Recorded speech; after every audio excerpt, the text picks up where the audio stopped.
ध्यानाभ्यास के लिए कृपया अपने नेत्रों को बंद कर लीजिए। बाहर का कुछ भी देखना जानना नहीं है। किंचित भी बाहर का देखना जानना नहीं है। सबका देखना जानना तो दूर रहो, क्योंकि जानना देखना हमारा स्वभाव नहीं है। जानने देखने से संसार ही पनपता है। हम सुख स्वभावी हैं। सुख का अनुभव होता है जब हम जानना देखना बंद करते हैं। जानना देखना ही हमारे सुख का बाधक है, सुख का शत्रु है।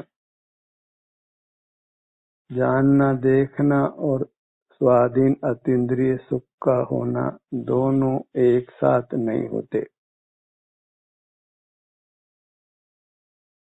जानना देखना छोड़कर ही हम अतीन्द्रिय सुख पाते हैं। बाहर का जानना देखना प्रकाश में होता है, और लोग चूंकि बाहर की दुनिया के जानने से ही संतुष्ट हैं, जानना देखना चाहते हैं, इसलिए जानने देखने के माध्यम प्रकाश की पूजा करते हैं, सूर्य की पूजा करते हैं, चंद्रमा की पूजा करते हैं, तारों की पूजा करते हैं, दीपक को अच्छा जानते हैं, रोशनी को अच्छा मानते हैं, खुशी के प्रकरणों में रोशनी करते हैं, रोशनी देखकर सुख का अनुभव करते हैं। इस प्रकार वे सुख के लिए बहिर्मुख ही रहते हैं और सुख दूर जाता है। हम स्वयं सुख के बने हुए हैं, इसलिए पर की ओर देखने की किंचित भी आवश्यकता नहीं है। पर की ओर देखते हैं तो हम अपने ही सुख से दूर हो जाते हैं, अपने सुख से वंचित हो जाते हैं। इसलिए अपना मुख अपनी ओर रखिए। अपनी ओर अर्थात अपने आभ्यंतर शरीर की ओर, और अपने आभ्यंतर शरीर के सुख को ही भोगिए। यही उत्तम सुख है, जिसकी उपमा लोक में नहीं है।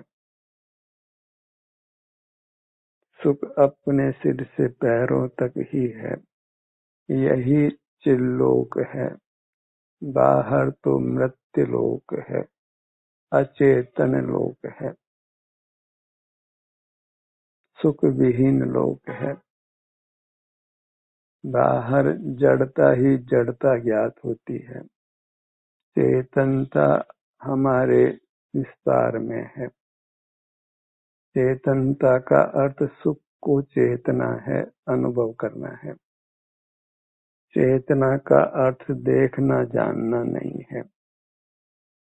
चेतना शब्द का पर्यायवाची शब्द अनुभव करना है, और अनुभव अपने सुख का होता है अथवा कर्म के संबंध से होने वाले दुख का होता है।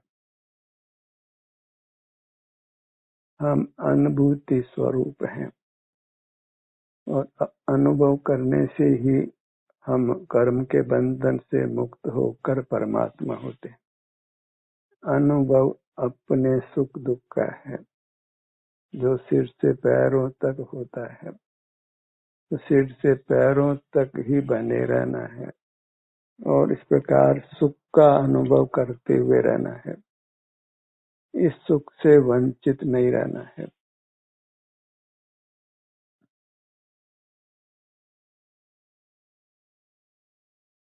प्रकाश का त्याग करिए तो बाह्य पदार्थों का जानना बंद हो जाता है।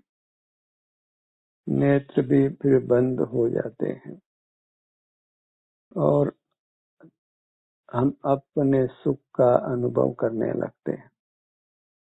वही जीव का शुद्ध स्वरूप है, परमात्मा स्वरूप है।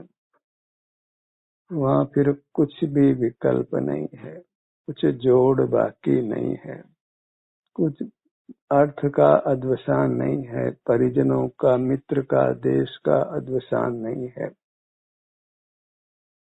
निर्विकल्प अवस्था है,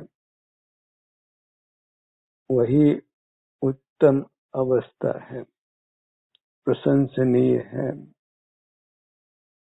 उसी से हमारी शोभा है।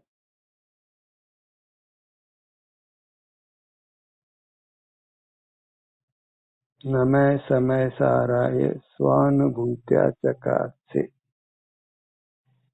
ये अपनी मूर्त स्वानुभव से ही अनुभव में, प्रतीति में आती है, शोभा को प्राप्त होती है और इससे अपने अलावा सब पदार्थों से हम विमुख होते हैं, उनके ज्ञान से रहित होते हैं। जहाँ मूर्त का ज्ञान नहीं, वहाँ फिर मूर्त कर्मों का बंधन नहीं। इतना ही हमको समझ लेना है। यदि मूर्त कर्मों से नहीं बंधना है तो मूर्त पदार्थों का ज्ञान नहीं करना है। और इतने मात्र से हमने परमात्मा हो जाना है। तो मूर्त पदार्थों का ज्ञान नहीं करना है, यही संकल्प कीजिए। तो सहज ही फिर आप मूर्त पदार्थों के देखने जानने रूप परिणमन नहीं करके अपने अनुभव रूप रहते हैं। यही यथार्थ त्याग है। त्याग अपने ज्ञान में होता है।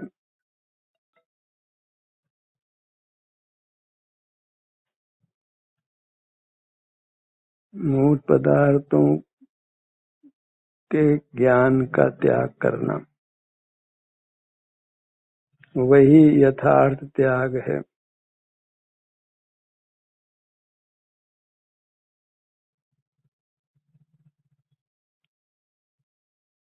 अन्य सब त्याग का केवल भ्रम है, उससे कोई परमात्मा पद नहीं मिलता है।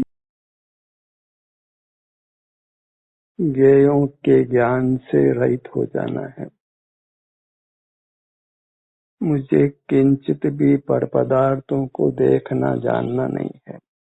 सर्व को जानना तो दूर रहो, केवल अपने संवेदन रूप रहना है। जो संवेदन अतीन्द्रिय सुख रूप है, उत्तम सुख के भोग रूप है, जहाँ निर्विकल्पता है। ज्ञान सविकल्प है और आनंद निर्विकल्प है। आनंद में आनंद ही है, वहाँ फिर जीव विकल्पों से दूर है। विषय सुख में भी जीव विकल्प नहीं करना चाहता है। अतीन्द्रिय सुख तो अद्भुत है, वहाँ विकल्पों का कोई काम नहीं है। हम उस सुख को भोगना ही चाहते हैं और कुछ जानना नहीं चाहते। जब अपने सन्मुख होते हैं तो अद्भुत शांति, अद्भुत आनंद का भोग होता है। वहाँ फिर किसी पर पदार्थ का न स्मरण है न ज्ञान है। वही जीव का शुद्ध स्वरूप है, जिसको हमने प्रकट करना है। जब आप नेत्र बंद करते हैं, प्रकाश को, प्रकाश में दिखने वाली वस्तुओं का त्याग करते हैं, तो स्वानुभव रूप प्रणमन करते हैं। अद्भुत शांति मिलती है, जिसकी सानी लोक में नहीं है। उसी से आप अल्पकाल में ही सकल कर्मों का क्षय कर उत्तम अविनाशी सुख को पा लेते हैं। अपने तक सिमट जाना है, जहाँ फिर पर का कुछ भी जानना नहीं है। केवल आनंद का भोग है, उत्तम आनंद का भोग है, जिसको वचनों से कहना संभव नहीं है, कलम से लिखना भी संभव नहीं है, जो सोचने का विषय भी नहीं है, किसी ज्ञान का विषय नहीं है। सुख केवल भोग रूप होता है, अनुभव रूप होता है, वह अपने आप में स्वाधीन और पूर्ण परिणाम है और जीव उससे अत्यंत संतुष्ट होता है, तुष्ट होता है। अपने स्वरूप में अर्थात अपने आभ्यंतर शरीर में ही रति करना है। परमानंद को भोगते हुए रहना है, उससे हम अत्यंत स्वस्थ भी रहते हैं और बाह्य पदार्थों के सेवन की आवश्यकता उत्तरोत्तर कम होते हुए समाप्त हो जाती है। फिर आप अत्यंत आत्मनिर्भर होते हैं, मूर्त शरीर भी नहीं रहता है तो मूर्त से प्रभावित भी नहीं होते। यदि मूर्त शरीर नहीं चाहते हैं तो मूर्त के साथ जो देखने जानने का व्यवहार हम करते हैं उसको पूरी तरह समाप्त करना है। मुझे अणु मात्र को भी देखना जानना नहीं है, तभी अपने में स्थिति होती है। जीव आत्मस्थ होता है, स्वस्थ होता है, सुखी होता है। आत्मस्थ कहो कि कायस्थ कहो, आत्मस्थ कहने से तो फिर भी आत्मिक शिष्य को कुछ समझ नहीं आती है, पर काय का परिचय तो सब जीवों को है, क्योंकि आभ्यंतर काय सब जीवों को अनुभव में आती है। छोटा सा जंतु भी अपने काया के क्षेत्र में ही अपना अनुभव करता है। सब जीवों को अपने काया के विस्तार में ही अपना अनुभव होता है और वह अनुभव सुख रूप होता है। जब जीव बाहर देखना बंद करता है, पर परिचय को समाप्त कर अपना परिचय करता है। हम तो जगत के परिचय को कायम रखना चाहते हैं, जगत का विस्मरण नहीं करते। दौड़ दौड़ कर अपने संबंधियों मित्रों के पास जाते हैं।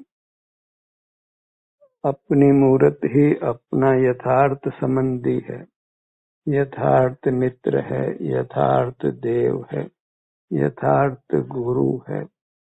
इसी के सन्मुख होने से ज्ञानावरण कर्म का क्षोभम बढ़ता है, निर्मल होता है, सम्यक ज्ञान होता है। तो अपनी मूर्त से अतिशय प्रेम करिए। इसी को शास्त्रीय भाषा में अपनी रुचि कहते हैं। पर द्रव्य ते भिन्न आप में रुचि सम्यक तो भला है।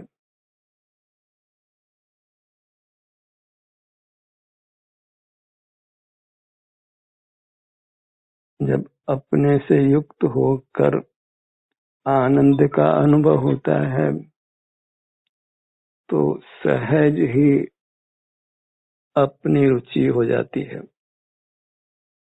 वृत्ति स्वतः ही अपनी ओर ढलती है, बाहर के प्रकाश की रुचि समाप्त होती है, प्रकाश में जानने में आने वाली वस्तुओं की रुचि समाप्त होती है।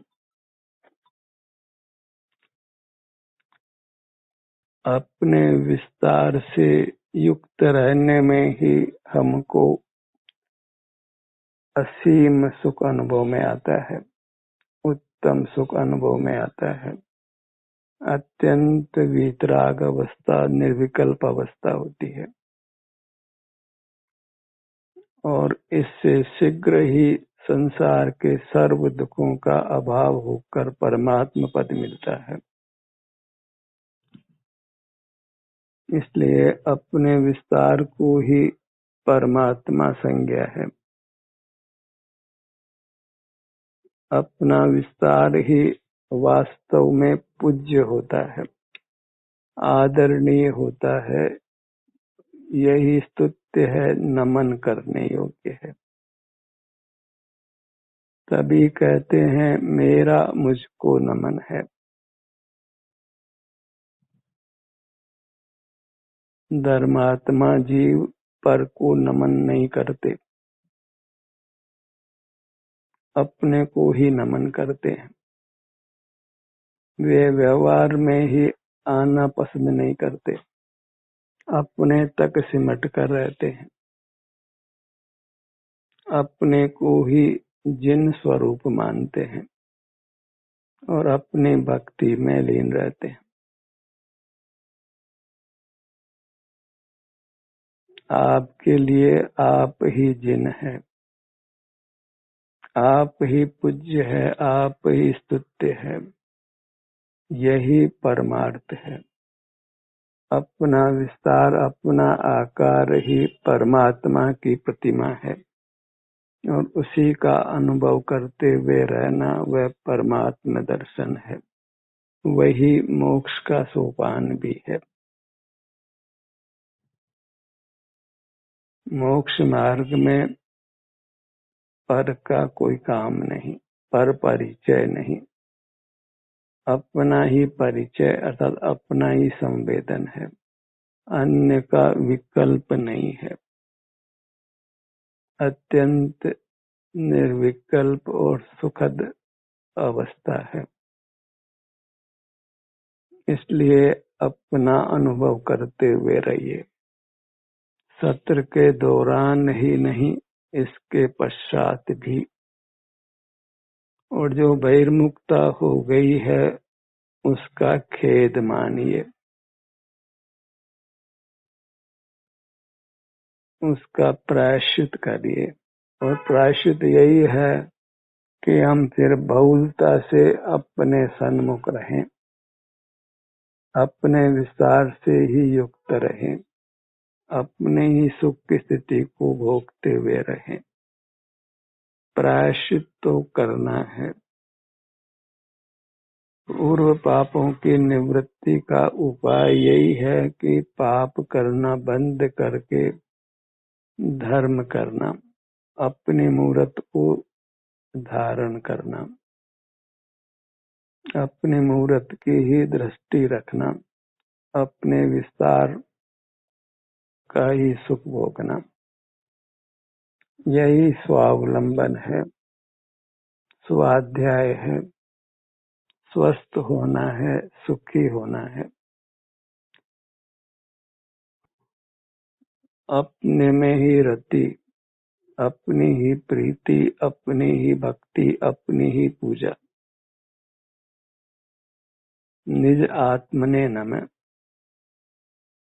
निज आत्मविदम, वेदन अपना, नमन अपने को, संवेदन अपना, सब कुछ अपना ही है, पर का कोई काम नहीं है। क्योंकि पर परिचय दुख का हेतु है। इतना गुप्त होना है कि कोई हमको जानता नहीं हो, हम ही अपने को पहचानते हो। जितना परिचय अधिक है, जितनी प्रसिद्धि अधिक है, उतनी ही दुर्गति अधिक है। जो गुप्त रहते हैं, लोक में प्रसिद्ध नहीं होते, वे ही यथार्थ मोक्ष मार्गी हैं। प्रसिद्धि ही आत्मानुभव में बाधक होती है। बहिर्मुख होकर ही हम प्रसिद्धि पाते हैं। गुप्त जीव को कोई पहचानता नहीं, इसलिए प्रसिद्धि को भी पाता नहीं। हमें गुप्त रहकर अपने विस्तार से युक्त रहना है, अपने सुख को भोगना है। न पर का परिचय करना है, न पर के परिचय में आना है। मोही जीव परिचय एक दूसरे को देते हैं। आप अन्य के परिचय के योग्य नहीं है, अन्य भी हमारे परिचय के योग्य नहीं है। सब अपना अपना ही परिचय करें। हम अन्य के लिए पर हैं और अन्य हमारे लिए पर हैं, इसलिए परस्पर का व्यवहार अत्यंत वर्जित है।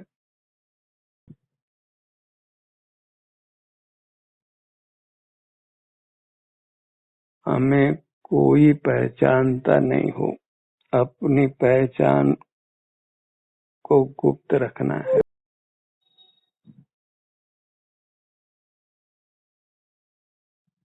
हम किसी को जानते नहीं और कोई हमको जानता नहीं। यह स्थिति परमात्मा को लागू पड़ती है। परमात्मा किसी को जानते नहीं और किसी के जानने में आते नहीं। यही परमात्मा का वास्तविक स्वरूप है। वे केवल अपने सुख का अनुभव करते हैं। इस तथ्य को हम आज माने या कभी नहीं माने, यह हमारी स्वाधीनता है, पर यह निश्चय है कि परमात्मा केवल अपने सुख का अनुभव करते हैं। वह भी वास्तव में होता है सो करते हैं कहा जाता है।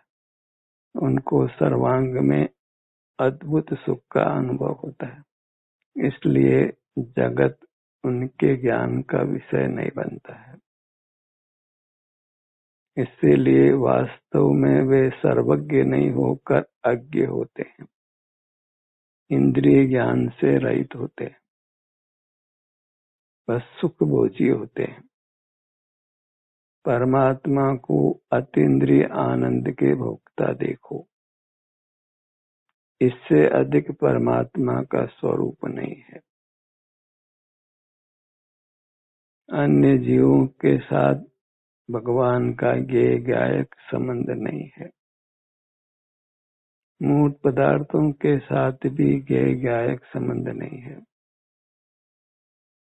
तब संबंध का अभाव होकर जीव सर्वथा मुक्त रहता है, परमानंद को ही निरंतर भोगता है। उसी स्थिति को हमने पाना है। अपने विस्तार से युक्त रहना है। सावधानी इतनी है कि बहिर्मुखता नहीं हो, नेत्र नहीं खुले, प्रकाश को नहीं देखें। अपनी मर्यादा जो मूर्त शरीर प्रमाण है, उसी मर्यादा में रहना है, उसका उल्लंघन नहीं करना है। जहाँ भी आप हैं अपने में स्थित हो जाएं। जगह बदलने से कोई मार्ग नहीं बनता है। हमें उपयोग छोड़कर आनंद को भोगना है, क्योंकि उपयोग और आनंद साथ में नहीं होते हैं। आनंद अनुभव रूप है और मूर्त पदार्थ ज्ञान में आते हैं और उससे संसार की रचना होती है। भयावह दुख को भोगना पड़ता है। अपने ध्यान को अपने मुखमंडल पर लाइए।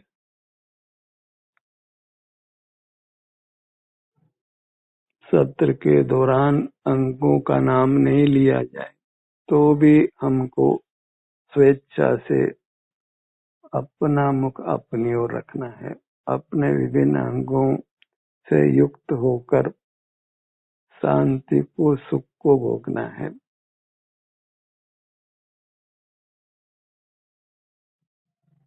अपने धड़ भाग पर आइए। अपनी पूरी मूर्त हमारे अनुभव में आती है, तथापि जीव अपनी मूर्त को आत्मा नहीं मानता है, तो वह ये कहता है कि मुझे आत्मा का अनुभव नहीं हुआ है और मैं आत्मा का अनुभव करना चाहता हूँ।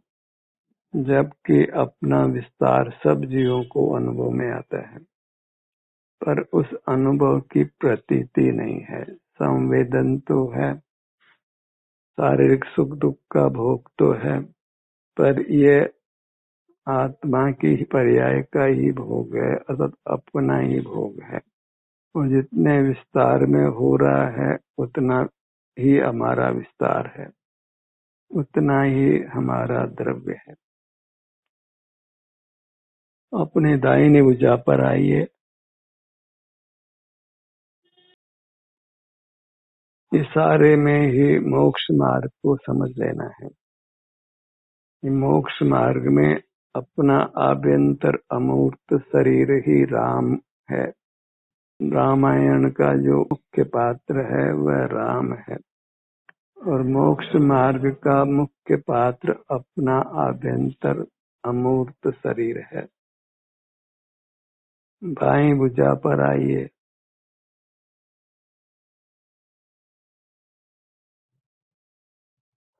दसों अंगुलियां, दाहिना पैर,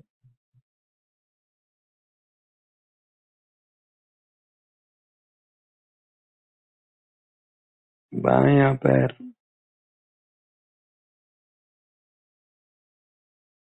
पैर के नाना अंग विभाग करिए। हर विभाग से युक्त रहने का प्रयत्न करना है, फिर अपनी ओर आना है। और यथार्थ में अपनी ओर आने से हुई शांति को हम पहचान लेते हैं, तो फिर स्वतः ही वृत्ति फिर आत्म सन्मुख होती है। मोक्ष मार्ग सहज हो जाता है। अपनी पूरी मूर्त को ही लक्ष्य में लेकर रहिए और बाहर के प्रकाश से विमुख रहिए। अपनी मूर्त ही नमन करने योग्य है। सूर्य, चंद्रमा, तारे आदि प्रकाश के उपकरण नमन करने योग्य नहीं है, क्योंकि वे सुख स्वभावी नहीं है। ध्यान का सत्र यहीं समाप्त होता है।